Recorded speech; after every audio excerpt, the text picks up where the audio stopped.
Sige. Praise. Ayun. Sorry po. Pwede bang bakibati sa ating mga katabi na you are blessed that you are here? Alam niyo po, it's very important to know that it's very beneficial that you are here, and to those who are watching online also. Sorry.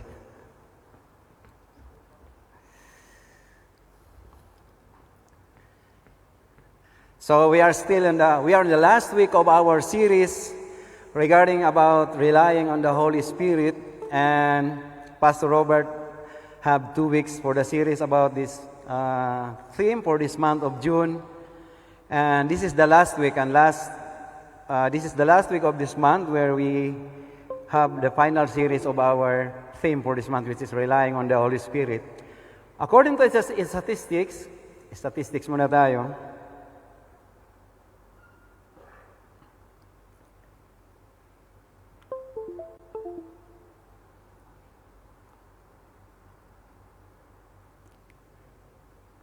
Ayaw.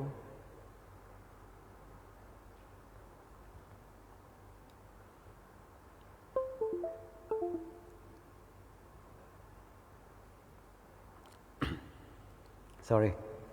According to the statistics sa Center for Research on Men's Health from Vanderbilt University, USA, meron silang pag-aaral of 4,550 people, yung mga maedad na 40 to 65 years old, ito yung mga ka-level namin ni Pastor. So pinag-aralan nila. At out of 5,450,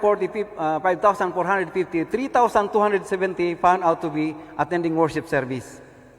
Yung halos 60% ay uma-attend.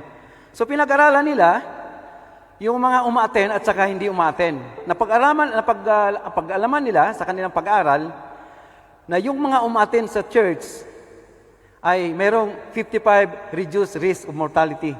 Ibig sabihin, sa 100 na namamatay na hindi uma-attend, 45 lang namamatay sa mga uma-attend. Meron din pag-aaral in 2016 ng 75,000 people. Ito naman lahat na, hindi yung mga matatanda, no?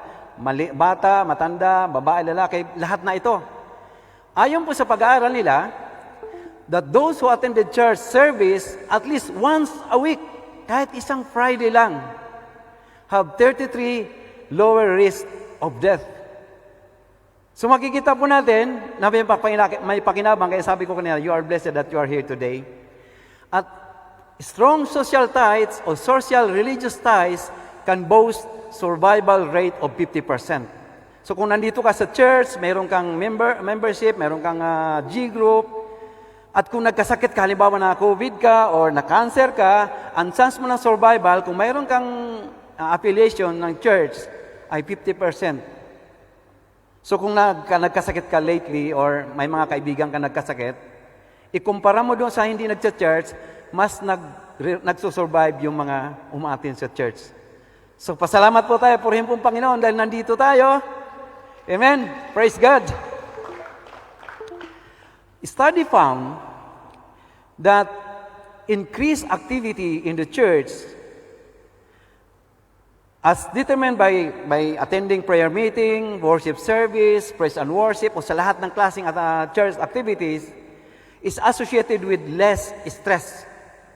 Mas mababa ang stress ng mga taong nag-church o umatin ng kahit anong activities o kahit anong ministry. And less stress is equivalent to long life. So, mahaba po ang buhay natin. So, next week po kayo ma-absent, makamabawasan ang buhay nyo, okay?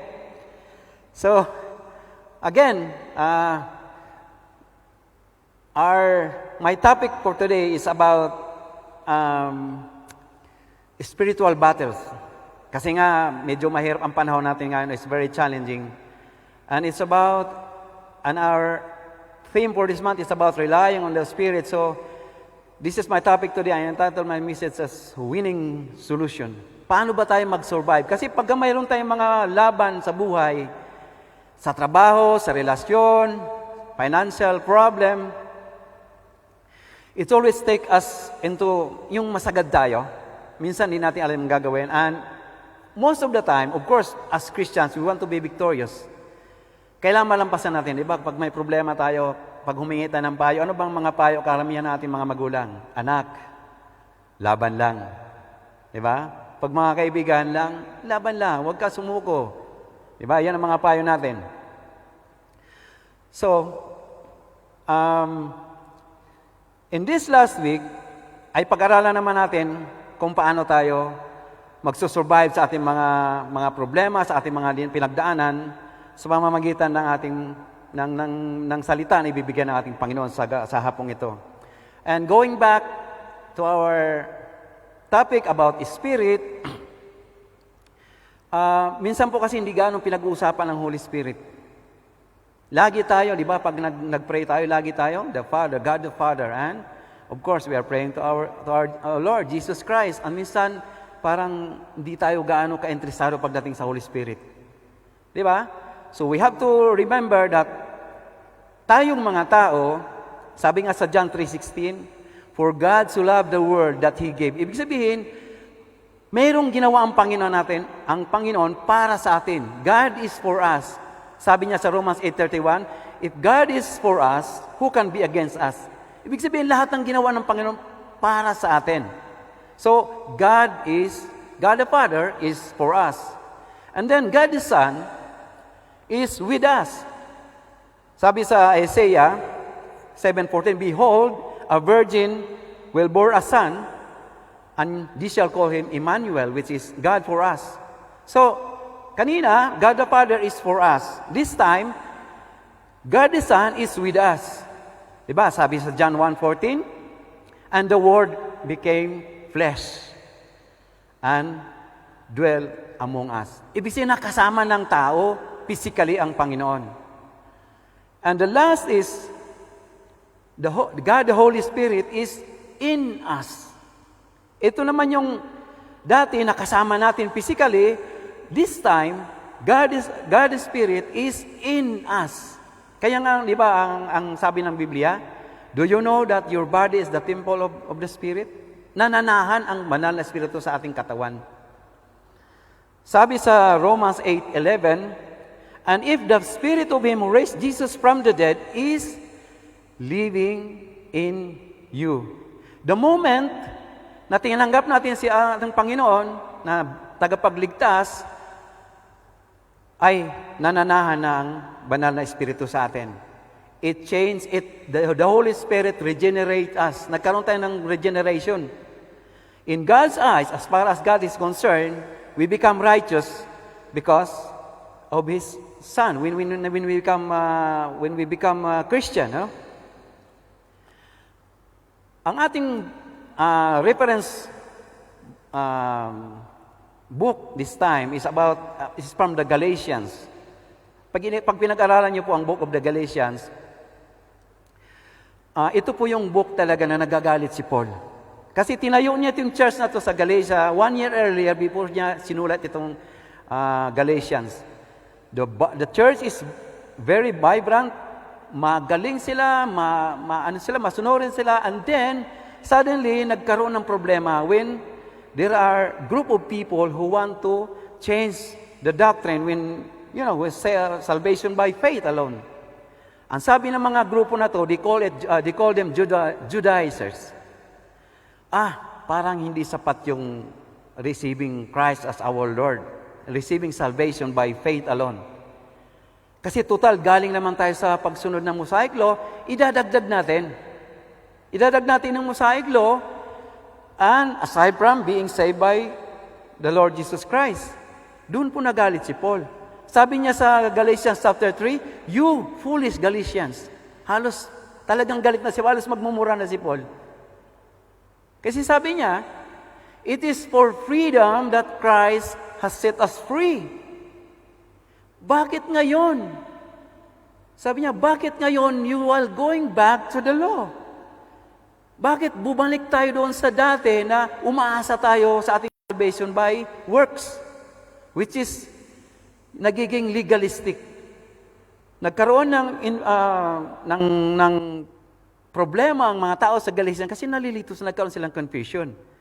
Kasi parang tama nga naman, parang nagkaroon sila ng influensya sa mga bagong tao na to, mga Judaizers, na nga naman, para sigurado tayong mapunta sa langit, dagdagan natin ng works. Ang sabi ni Paul, sayang.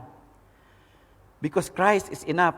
The death of Jesus Christ, if you mix with works, walang silbi. Na walang saysay na we were saved by grace.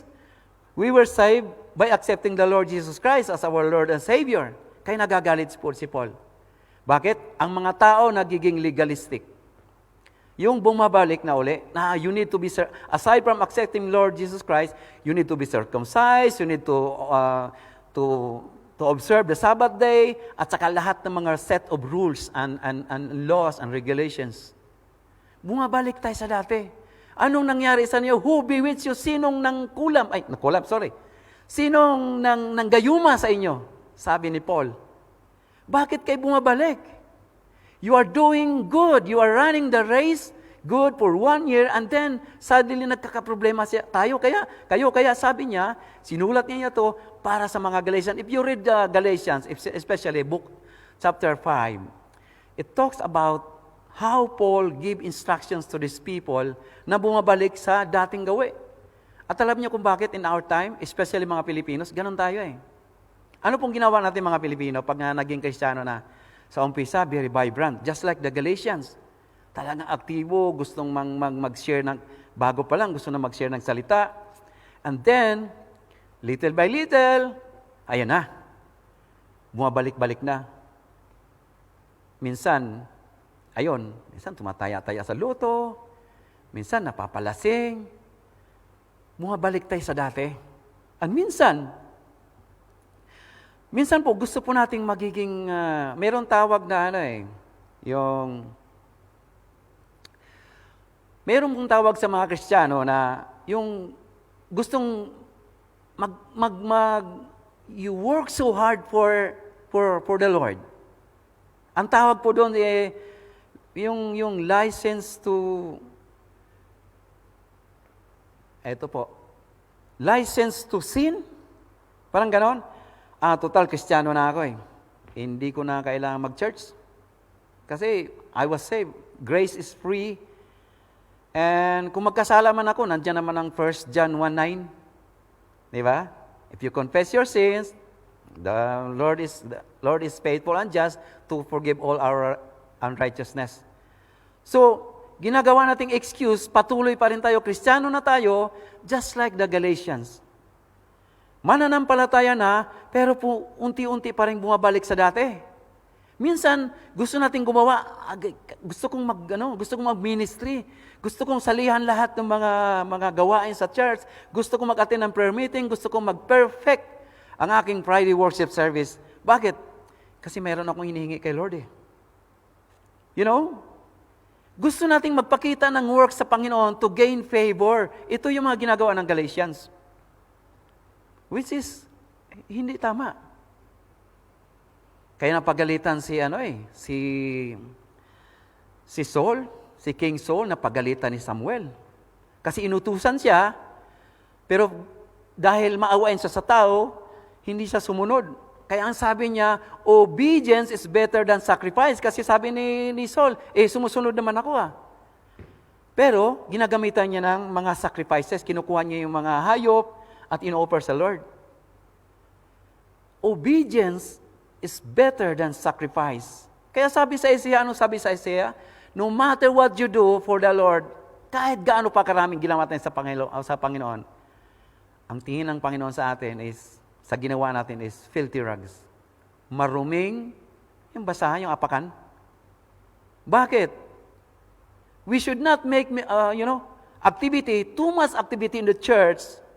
We should not consider activity as spirituality. Yung nagiging spiritual na tayo sa tingin natin, bakit? Kasi busy ako sa church Ang dami kong ministry, ang dami kong ginagawa para sa mga kapwa Kristiyano ko. Sobrang busy ko. No. Spirituality is not about too much activity. It's about obedience. Balikan po natin yung kanina. Sabi sa Romans Sabi po sa Romans, however, you are not in the flesh, but in the Spirit. Pag Kristiyano na tayo, we are not in the flesh, but in the Spirit. Nasa Espiritu na tayo. But I will just want to highlight the next word. If indeed, the Spirit of God dwells in you. Kasi ito yung nangyayari sa mga Kristiyano ngayon, lalo sa West, Christian. Pero anong ginagawa nila? Ano nakikita natin sa kanila? Ito yung sinasabi na, if indeed, the Spirit of God dwells in you. Hanggat hindi nananahan ang Espiritu sa buhay natin, professing Christian lang tayo. We are not really Christians. Kasi sabi niya, but if anyone does not have the Spirit of Christ, he does not belong to Him. Pag wala ang Espiritu sa ating buhay, hindi tayo Kristiyano. Ganyan yan eh. Christian. Christian tayo. Okay, professing Christians. Active sa church. Christian. Pero wala sa Christ sa ating, wala. Sabi kanina, the Spirit of Christ is not in our heart. It's not wala sa atin. Ano mangyari? Christ is not there. Ang naiwan, I-A-N. Ano ibig sabihin ng I-A-N? Ibig sabihin, I am not a Christian. Wala si Christ. I am not a Christian. Our passage this afternoon, ito yung continuation doon sa nangyari sa Galatians na nagiging legalistic, nagiging yung license to sin, LTS. Ang tawag po doon sa English ay licentious. Yung, kampante ka ng Kristiyano ka na, hindi mo na kailangan umaten ng mga church activities kasi saved na ako eh. Ano pa bang kailangan kong gagawin doon sa church? Pag namatay ako bukas, pupunta ako sa langit. Ang tawag po doon sa licentious. Makikita po natin mamaya na hindi sapat magiging Kristiyano lang. Hindi sapat na one day of your life, tinanggap mo si Jesus Christ, nagiging Kristiyano ka na. Dito natin makikita na hindi sapat. And the next few minutes, maramdaman natin ang mensahe ng Panginoon para sa atin. Sabi po sa Galatians chapter 5, verse 16 to 18, but I say, walk by, hindi po sinabi walk in, walk by the Spirit. Ano ba ibig sabihin ng by? Pag sinabing pong, I walk in the river, pwede kang tumawid, pwede kang sumakay. But pag sinabing walk by the river, ibig sabihin sumusunod ka sa agos. Yan po ang walk by the Spirit. No? Walk by the Spirit, ano mangyari? And you will not carry the desire of your heart, of the flesh. Pagka nag-walk daw tayo sa Spirit, hindi man natin pa-perfect, siguro mababawasan natin ang ating desire sa flesh. Pag-aralan natin mamaya. For the flesh, sabi sa verse 17, for the flesh sets its desire against the Spirit, and the Spirit against the flesh. For these are in opposition to one another, so that you may not do the things that you please. But if you are led by the Spirit, you are not under the law. Shall we bow our heads in prayer? Heavenly Father, we thank you for this opportunity to hear your word, O God. We ask and pray that you will give us understanding and wisdom as we listen to your word. Holy Spirit, enlighten each and every one of us to learn your teaching and to apply all these teachings in our lives, so that as we face the spiritual battles in our life, we'll become strong and victorious. I ask this prayer in Jesus' name. Amen. So, anong gagawin natin? We have so many battles.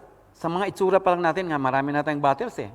Di ba? Paggising pa lang natin sa umaga, trabaho na naman, bayaran na naman, sweldo, hindi mo pa nangatanggap ang sweldo, na problema ka na eh, di ba? Dapat pag sweldo, masaya. Pero dito, hindi mo pa tanggap ang sweldo mo, na problema na, meron ng battle within yourself. Paggising pa lang umaga, pagpasok marami na, papasok na naman ako. Makita ko na naman yung boss ko, makita ko na naman yung mga katrabaho ko. Di ba mga ganun? May mga text, pag nag-text yung mga kamag-anak sa Pilipinas, dapat matuwa ka, may text, hindi. 99% ng inyong expectation may problema pag nag-text. Kasi minsan, kumusta? Pag sinabing kumusta, may kasunod na problema na yan. Di ba? So, anong gagawin natin? We have so many battles in our Christian life and we have always a solution. Biblically, from the Word of God. Ito yung solution na binibigay ni Paul sa atin and let us listen carefully because it will change our perspective in our life. It's not all about what's going on outside like COVID, and all this financial problem and all these restrictions, regulations na papahirap sa atin. No. It's part of our life. The most important thing is ano bang gagawin natin? First, to become victorious, walk by the Spirit. Verse 16. Ano ba yung walk? Yung Old Testament po ay written in Hebrew. Ang part of it, some portion of Old Testament is written in Aramaic. But the New Testament was written in Greek. So, from Greek to English, na-transfer po ito, no? Ang walk po, pag ibalik mo sa Greek ang walk, ang ibig sabihin niyan is peripateo. Peripateo. Ibig sabihin ng peri is you walk around in circle or in circuit. So pag sinabi ni Paul na you walk, ibig sabihin dadaan ka doon sa circuit. And pateo means walk. Circuit, pagka manood po kayo ng mga motocross o di kaya Formula 1, ang circuit po, kahit po yan lulundag-lundag, taas-baba, liko, kaliwa, kanan, babalik po yan sa pinanggalingan niya. The pole position. Ang tawag po doon, lap. 1 lap, 42 laps. So, ang sabi ni Paul, walk by the Spirit. Ibig sabihin, walk according to the circuit. Huwag po tayong kumaliwa, huwag tayong kumanan. Binanggaman tayo ng mga katabi natin, binangga sa likod, binangga sa harap. Walk in the Spirit. Ibig sabihin, huwag kayong umalis doon sa circuit na ibinibigay sa atin ng Panginoon. Walk by the Spirit. Sabi sa verse 16, so I say, walk by the Spirit and you will not gratify the desires of your heart. Ang tanong, paano ba yon? Parang madali naman sabihin, Kuya Bong, na mag-walk ako sa Spirit. How do you know that you're walking in the Spirit? When you take appropriate steps to develop your faith. Kasi minsan nanghihina tayo sa ating faith eh. 'Di ba? Pag may problema na, when there are peer pressure sa trabaho, sa relationship, sa finances, talagang pinanghihinaan tayo. In order to know that you are walking in the Spirit is to develop, to enhance our faith. If you believe that as a Christian, you are going to in the sanctification process.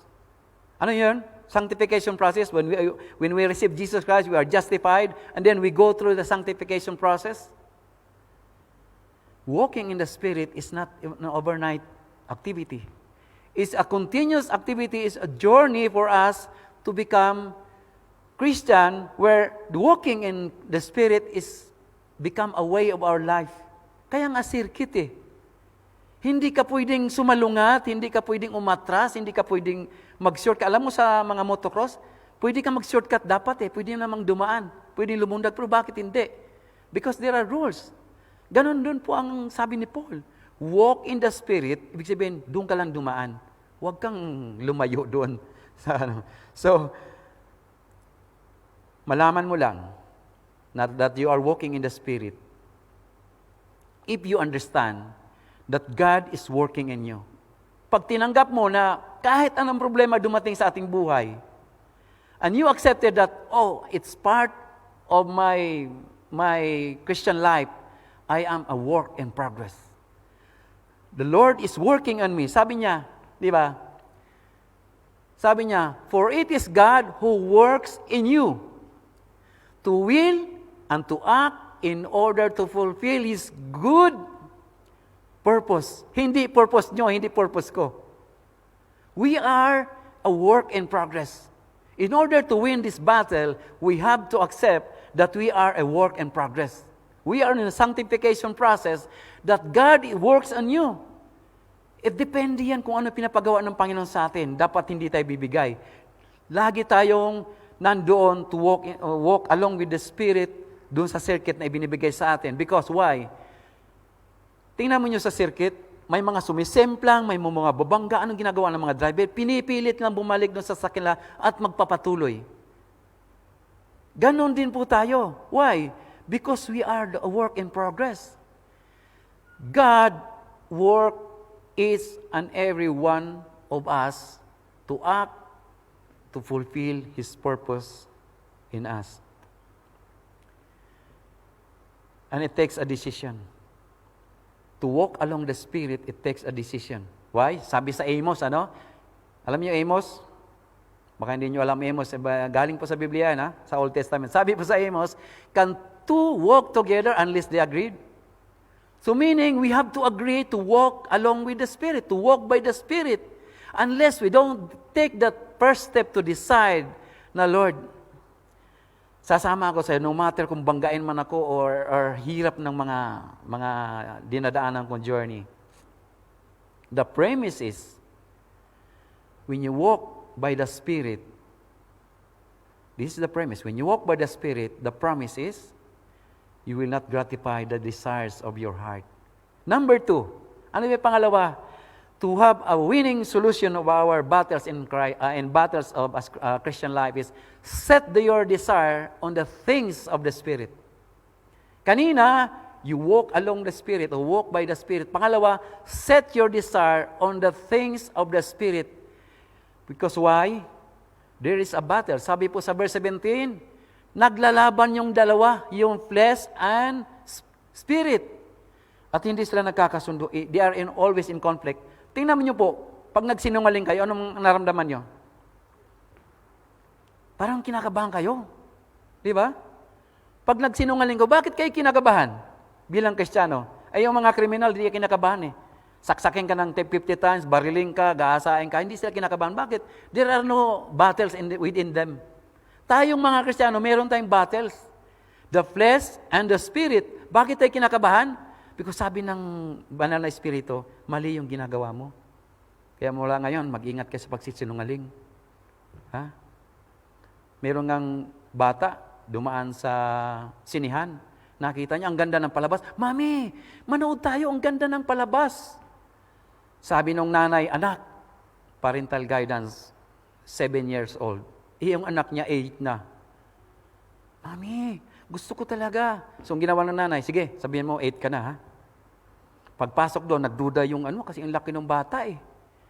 Sabi ng bantay doon, boy, sabi niya, ano ba mangyayari pag nagsinungaling? Sabi ng bata, pag nagsinungaling ako, sabi ng nanay ko, makakapasok ako. So, nahuli siya na nagsisinungaling. Di ba? Ganon tayo mga Kristiyano, eh. Once you feel something inside in you, there is a battle and don't go for it. Kasi mapapahamak tayo. Minsan sa mga trabaho natin, ganun tayo eh.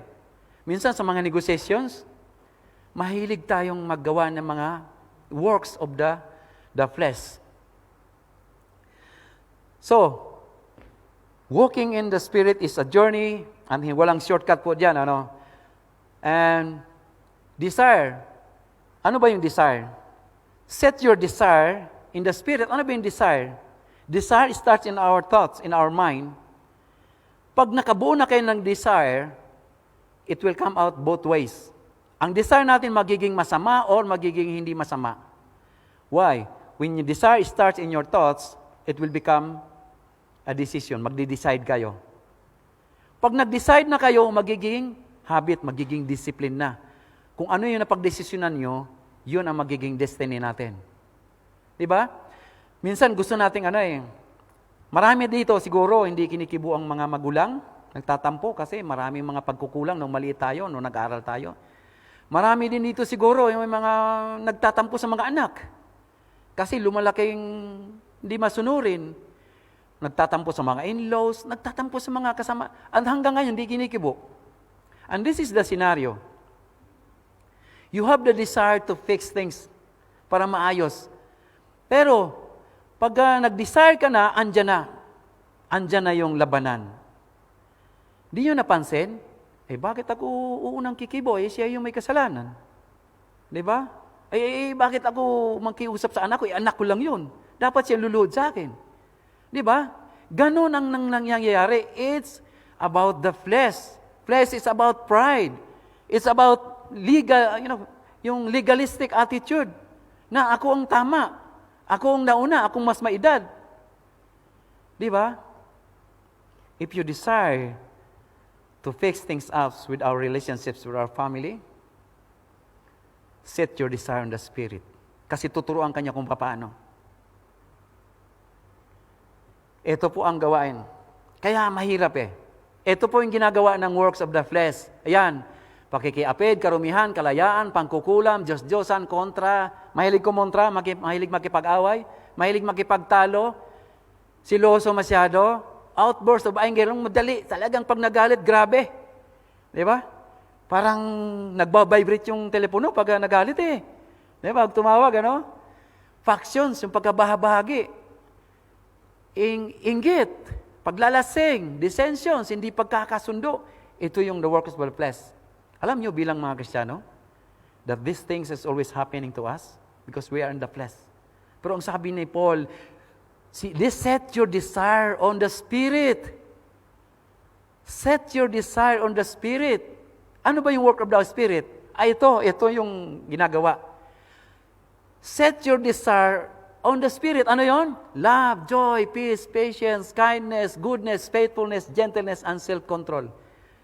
Meron ba dito sa loob ng room na to na nagagawa ito lahat? Ako na magsabi, wala. Mahirap ba? Mahirap hindi. Mahirap Mahirap magtiis, maging pasensyoso, magiging mahinahon, nagko-control, mahirap Bakit? Kasi hindi natin fruit ito eh. Kaya sabi diyan, fruit of the Holy Spirit. Paano yan? Paano ako magiging lovely, masiyahe, joy? Paano ako maging pasensyoso? Fruit of the Holy Spirit yan. Ito na papasok. Yung the Spirit is in us. Na makita ng tao ang bunga ng Espiritu na nasa atin. Hindi yung gawa natin. Kasi pag gawa natin, babalik tayo doon sa kabila eh. Di ba? Babalik tayo dyan sa kabila, sa left side, which is, yun ang battle natin. Doon tayo.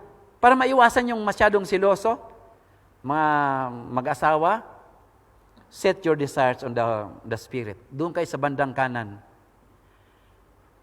Anong gagawin natin? Allow the Spirit to flow.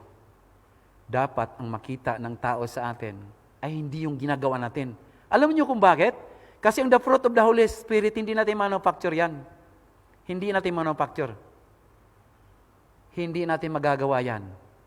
Kasi yan, bunga ng banal na Espiritu, hindi natin bunga yan. Alam niyo yung seed. Pag ang seed, ng kahit anong seed, ibigay mo sa mga sa scientists, kaya nilang identify, may dala nga ako ditong mais eh. Ang seed ng mais, pag ibigay mo sa scientists, kaya nilang identify ito. Ano lang yan? 20% calcium, 30% potassium, helium, hydrogen, oxygen. Ayun pala, alam nyo pala ang elements ng seed eh. Let them mix kung ano yung alam nila dito. Subukan mo silang pagawin, wala silang magawa. Kahit anong gawin nila na pag hinalo nila yung elements na yon, pag itinanim ay tutubo. Ganon din po ang Holy Spirit. Nakuha niyo po? Hindi yan na manufacture, hindi yan gawa ng banal ng Espiritu yan na nananahan sa atin. We cannot manufacture it. We cannot fake it. Pwede ka mag-fake, pero nalalaman ka nag-fake. Yung bait-baitan, kunwari mapagmahal, but then, kahit anong bait-baitan natin, the Lord will expose us. Kahit anong gawin pa natin. Kasi yan, bunga ng banal na Espiritu yan. Ang ating gagawin, set your desire on the Holy Spirit. Doon tayo. Okay? So the third winning solution is be led by the Spirit. Be led by the Spirit. Ano ba ibig sabihin ng be led by the Spirit? Kasi alam nyo, in everyday life ng ating buhay, pagka Kristiyano na tayo, nandiyan ang banal na Espiritu. He always gave instruction, guidance, kung anong gagawin natin. And He is the one connecting us to prayer. Diba? Sabi ng John 4, God is Spirit, and we must worship God in Spirit. So, kaya ang pinadala na, sabi ng Panginoong Hesus, I will send you a helper, an advocate, para ma-convict tayo, para mag-guide tayo, and ma-lead tayo. Be led by the Spirit. Hindi po yung against, Hindi yung kumukontra tayo sa bulong ng, minsan may mga bulong tayo gagawin ko kaya ito? Minsan po, ganun tayo Because we are driven by our desires of the flesh, minsan ginagamit natin ang tao to justify our desire. Minsan may lumalapit sa atin, Kuya Bong, may problema ako ang tagal ko na kasing walang kasama sa bahay, kaya nga may kasama na ako. Okay lang ba ako? Okay naman, babae yun Christian naman yung kasama mo. Christian. Kaso Egyptian. Sabi niya, okay naman, Egyptian. Nagkasama kayo, illegal ba? Yun nga, Kuya Bong Kaya ako sinishare sa'yo. Dapat ba bang tinatanong yun? Hindi na dapat tinatanong yun. Alam na natin sagot So ang sasabihin ko, why? Bakit po nagtatanong sila ng mga ganon? Okay lang po, Kuya Bong, pastor, okay lang ba, pastor, na hindi ako mag-church sa Friday? Kasi may invitation ako Tinatanong po ba sa pastor yan? Di ba? Yun yung labanan sa ating spiritual Christian life. Kasi tinatanong pa natin, ang sagot doon nagbasa ka na ba ng Biblia? Kasi ginagamit natin minsan ng ibang tao to justify our desire. Kasi, bakit ka wala nung Friday? Nagpaalam na kay Kuya Bong at kay pastor Justified ka na? Of course, justified ka na kay pastor kasi mabait si pastor Pero justified ba tayo sa Panginoon? Hindi. Why?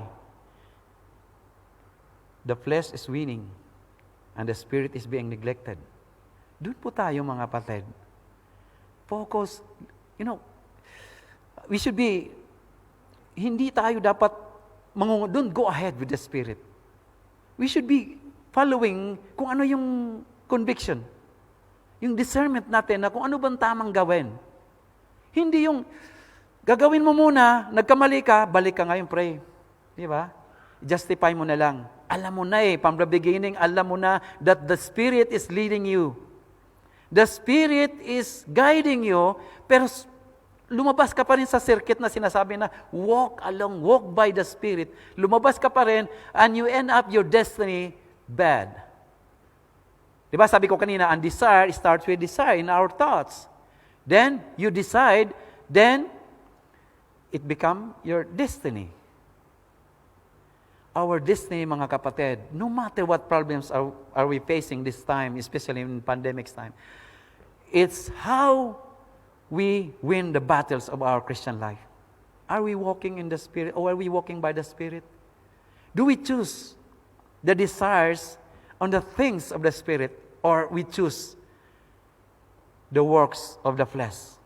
Kasi most of the time, nandyan si Satanas And most of the time, nadadala talaga tayo dahil sa ating kahinaan. Of course, nandun na rin yung pressure. Di ba? Minsan napipilitan tayong magsinungaling. Napipilitan tayong gumawa ng mga bagay na against the Spirit because of peer pressure. Pressure sa environment, sa pamilya, lahat ng klaseng pressure, nandyan na. Pero mga kapatid, there is always consequence of our desire, whether good or bad. God give us wisdom to choose kung ano bang dapat gawin natin, pipiliin. Flesh or spirit. If you are led by the Spirit, you are not under the law. Wala na yung laws na magiging legalistic na tayo. Mga kapatid, maiksi po ang ating oras. At maiksi lang din po ang ating panahon. Times are very precious for us to decide. Minsan kasi yung masyado nating pinagwalang bahala. Yung mga bulong ng Espiritu sa ating buhay, nandyan siya sa ating buhay. He guide us. He convict us. We have to listen to the Holy Spirit. Walk by the Spirit. Don't go away in the circuit that God has planned for you. For us. Desire on the things of the Spirit and be led by our Spirit. Paano ba tayo magiging ma-maintain tayo sa Holy Spirit? Paano ba? Sabi sa John 15, sabi sa John 15 verse 5, I am the vine, you are the branches. If you remain in me and I remain in you, anong mangyari? You will bear much fruit. Ito yung pinag-usapan natin kanina. You will bear much fruit if you remain in the vine. Lagi tayo nakakonekta. Kaya hindi tama yung sinabi kanina na once you are a Christian, okay na, hindi ako mag-church. Okay na, hindi ako sasali sa mga ministry. But the problem, if you are not connected with Christ, if you are not connected with the Holy Spirit, if you are not connected with the vine, chances are, you will always be going to your own fleshly desire. You cannot go to the things of the Spirit kasi laging nananaig ang ating flesh. So, to win the battle, walk by the Spirit, desire on the things of the Spirit, and be led by the Spirit. God bless you.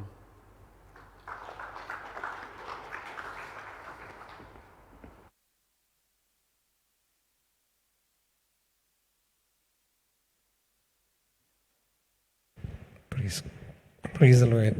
Thank you very much, Kuya Bong, for again reminding us about allowing the Holy Spirit to take control of our lives and fully do His work sa ating mga buhay. No? Sa isang katotohanan, mga kapatid, the Holy Spirit is within us the moment we receive the Lord Jesus Christ. Amen po ba? But how come many times hindi siya masyadong evident? It's simply because it is our decision whether we're going to allow Him to take control of our lives or not. Okay? So, para bang istorya ng isang tao na kilalang-kilala dun sa kanilang subdivision because he owns a lot of dogs. Marami siyang malalaking mga aso. At paborito at kilala dun sa kanilang siyudad, dun sa kanilang subdivision, ay yung Rottweiler niya at saka yung Pitbull.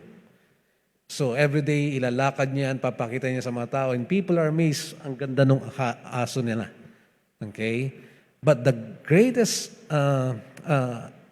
entertainment na nakukuha ng mga tao is that araw-araw tuwing umaga ilalakad ng tao, yung may-ari, yung dalawang aso, is that kung sinong gusto niyang papanalunin, sasabihin niya sa mga tao, today, my Rottweiler will win against my Pitbull pag nag-away sila. And true enough, kung sino yung sabihin niyang mananalo, na siyang nananalo kapag nag-away yung dalawang aso. So pag naglaban, sabi niya, Rottweiler mananalo ngayon, Rottweiler mananalo ngayon. Pag nag-away naman sa kinabukasan, pag sinabi niya yung Pitbull, Pitbull ang mananalo ngayon. And people are amazed. Nagtataka sila, what's the key? Bakit alam nung tao na may-ari kung sino mananalo kapag nag-away yung dalawang aso? Simple lang ang sagot na may-ari. Kasi kung sino yung gusto kong papanalunin, at kung sino yung gusto kong matalo, hindi ko papakainin sa gabi. At totoo yun, mga kapatid. You want to defeat the flesh? Do not feed the flesh. Feed the Holy Spirit. Amen po ba? So let's feed and allow the Holy Spirit to work in our lives. Sa panahon na may pandemya, we are challenged. Still, let's depend on what God has given us, and it's the Holy Spirit. And definitely, we're going to try in this situation. Tayo pong lahat ay tumeo. Tayo magwakas sa panalangin. We thank you for coming. And we thank the Lord dahil until now, ang Alusin is suspended. So we are free. We are going to announce it on our site sa ating FB kapag po in-implement na. But so far, wala po because alam nyo naman, siguro nag-bug down yung apps for the many citizens that are using. So let's ask the Lord to bless us as we go out from this place. Tayo pamanalangin. Salamat, Panginoon. Again, it is really a temptation for us to live our own lives many times, Lord. Sapagkat nasanay po kami, Panginoon, na ito ay buhay namin at desisyon namin. And yet, the truth is, when we surrender our lives to you, it's not anymore our own lives, but your life in us. And through the Holy Spirit, we can live the fullness of life that you have promised. Ito po yung nais mo, that we can enjoy life, Lord, with you. In spite of our situation, in spite of our struggles and challenges sa aming buhay, sa aming mga hanap buhay, at ganun din sa aming mga pamilya. So we thank you for reminding us this afternoon, Lord. Again, simply we surrender our lives to you, to your Holy Spirit, who's our counselor, our teacher, our advocate. We ask right now, samahan niyo po kami, Panginoon, sa aming mga gagawin sa loob ng isang linggong ito na darating. Nawa, bawat hakbang po ng buhay namin, Panginoon, makita mo na kami nagpapaubaya sa inyo, ang banal na Espiritu. Lord, we humble ourselves to you and we thank you that even at this time of challenges, pwede po kaming mag-thrive at mag-succeed at manalo sapagkat kasama po namin kayo, kasama namin ang banal na Espiritu. Pagpalain niyo po mga hanap buhay namin, Panginoon, at lahat ng aming gagawin magmula ngayon hanggang sa madarating na araw so that as we come back in this place, Lord, darating kami na merong muling pagpupurit pa sa salamat sa inyo. Bless each one and we commit to you, Panginoon, kahit ang mga kapatid namin patuloy na dumaranas ng mga karamdaman, those who are recovering from the virus, we ask that you'll heal them continually. We even remember, Lord, yung aming kapatid ngayon na nagluluksa sa pagpanaw ng kanyang ina. Lord, we pray for Brother June at ang kanyang pamilya. We ask your Holy Spirit, our comforter, to be upon them. Lord, aliwin niyo po sila, Panginoon, at palakasin niyo ang kanilang mga puso sa panahong ito ng kalumbayan. Lord, we thank you and we simply ask, Lord, na maranasan po nila ang presensya mo habang nasa ganitong sitwasyon. Minsan pa, Panginoon, you deserve all the honor and glory. And we love you and we thank you. In Jesus' name we pray. Amen. Amen. Palakpakan po natin ang Panginoon. God bless you all po. If you have something to give to the Lord as part of worship, you can just leave it at the back. Ano po. Thank you po. God bless you all.